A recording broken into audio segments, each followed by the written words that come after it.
SL. ಭೈರಪ್ಪನವರ ಆತ್ಮಕ್ಕೆ ಶಾಂತಿ ಸಿಗಲಿ ಅಂತೇಳಿ ಶ್ರದ್ಧಾಂಜಲಿಯನ್ನು ಸಲ್ಲಿಸಲಿಕ್ಕೆ ನಾವೆಲ್ಲ ಬಂದಿದ್ದೇವೆ. ನನಗೆ 1994ರಲ್ಲಿ ನಾವು ಕನಕಪುರದಲ್ಲಿ ಕನ್ನಡ ಸಾಹಿತ್ಯ ಸಮ್ಮೇಳನವನ್ನು ಮಾಡಿದ್ದೆವು. ಪಿ.ಜಿ.ಆರ್. ಸಿಂಧ್ಯಾರವರು, ನಾನಿಬ್ಬರು ಆ ಕ್ಷೇತ್ರದ ಶಾಸಕರು, ಅವರು ಮಂತ್ರಿ ಆಗಿದ್ದರು. ಆಗ ನನಗೆ ಪರಿಚಯ ಆಗಿತ್ತು.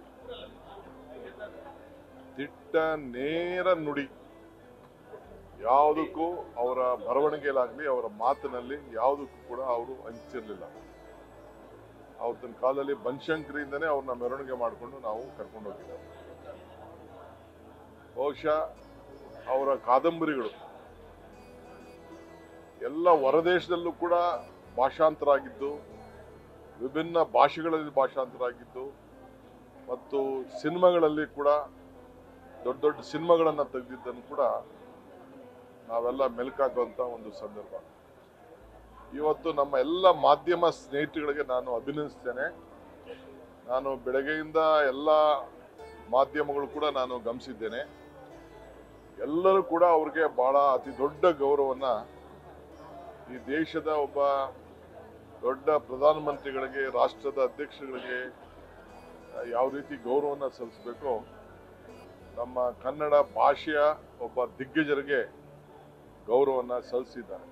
ಇದು ಬಹಳ ವಿಶೇಷ. ಸೊ ಅದನ್ನು ನಾನು ಈ ಸಂದರ್ಭದಲ್ಲಿ ನಮ್ಮ ಮಾಧ್ಯಮ ಲೋಕದ ಎಲ್ಲ ಸ್ನೇಹಿತರು ಕೂಡ ನಾನು ಅಭಿನಂದಿಸ್ತೇನೆ. ಸಂಸ್ಕೃತಿ ಬಹಳ ಎತ್ತಿ ಯಾವಾಗಲೂ ಕೂಡ ಹಿಡಿದಿದ್ದಾರೆ.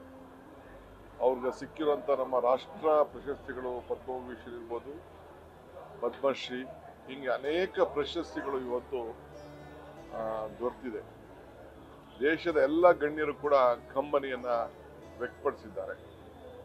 ಸೊ ಅವರ ಸಿದ್ಧಾಂತ, ಅವರ ನಿಲುವು, ಅವರ ನಡೆ ನಿಜವಾಗಲೂ ನಮ್ಮ ಸಾಹಿತ್ಯ ಲೋಕಕ್ಕೆಲ್ಲ, ಸಮಾಜದ ಎಲ್ಲ ವರ್ಗಕ್ಕೂ ಕೂಡ ಒಂದು ಮಾರ್ಗದರ್ಶನವಾಗಿ ನಡ್ಕೊಂಡು ಬಂದರು ಎಂದು ಕೂಡ ನಾವೆಲ್ಲ ಇಲ್ಲಿ ಗಮನಿಸಿದ್ದೇವೆ. ಆದ್ದರಿಂದ ಇವತ್ತು ಅವರ ಕುಟುಂಬದವ್ರನ್ನೂ ಭೇಟಿ ಮಾಡೋಂಥ ಒಂದು ಭಾಗ್ಯ ನನಗೆ ಇವತ್ತು ಸಿಕ್ತು. ನಾವೆಲ್ಲ ಇಡೀ ರಾಜ್ಯದ ಜನತೆ, ಈಗ ಮುಖ್ಯಮಂತ್ರಿಗಳು ಕೂಡ ಬರ್ತಾರೆ, ಮೈಸೂರು ಅವರ ಕೊನೆ ಅಂತಿಮ ಗೌರವನ ಸಲ್ಲಿಸುವಂಥ ಒಂದು ಜಾಗ, ಸರ್ಕಾರದ ಎಲ್ಲ ಗೌರವದೊಂದಿಗೆ ನಡೀತದೆ. ಇವತ್ತು ನಾವೆಲ್ಲ ಸೇರಿ ಅವರ ಆತ್ಮಕ್ಕೆ ಶಾಂತಿ ಸಿಗಲಿ ಅಂತೇಳಿ ನನ್ನ ವೈಯಕ್ತಿಕವಾಗಿ, ಸರ್ಕಾರ ಮತ್ತು ಪಕ್ಷದ ಪರವಾಗಿ ನಾನು ಭಗವಂತನಲ್ಲಿ ನಾನು ಪ್ರಾರ್ಥನೆಯನ್ನು ಮಾಡ್ತೀನಿ. ಈಗ ನಾನು ಅದನ್ನು ವೈಯಕ್ತಿಕವಾಗಿ, it is not an individual opinion.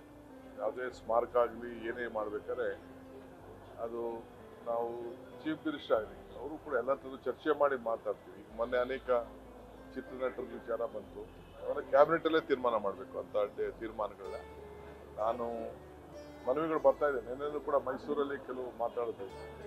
So ಅದನ್ನು ನಾನು ಹೀಗೆ ಮಾತಾಡೋಕ್ಕಾಗೋದಿಲ್ಲ. ಆದರೆ ಭೈರಪ್ಪನವರು ಭಾಳ ಚಿಕ್ಕ ವಯಸ್ಸಿನಿಂದನೇ ಈ ಒಂದು ಸಾಹಿತ್ಯ ಲೋಕಕ್ಕೆ, ಅವರ ಹೋರಾಟಕ್ಕೆ ಯಾವಾಗಲೂ ಕೂಡ ಹೆಜ್ಜೆಯನ್ನು ಇಟ್ಟಿದ್ದನ್ನು ಕೂಡ ನಾವು ಸ್ಮರಿಸ್ಕೊಳ್ಬೇಕಾಗ್ತದೆ. ಭಾಳ ಗಟ್ಟಿ ವ್ಯಕ್ತಿತ್ವ. ಸೊ ಭಗವಂತ ಅವರ ಆತ್ಮಕ್ಕೆ ಒಳ್ಳೇದು ಮಾಡಲಿ. ನ್ಯೂಸ್ ಫಸ್ಟ್, ನಿರ್ಭೀತಿಯಿಂದ ನಿಮ್ಮ ಪರವಾಗಿ.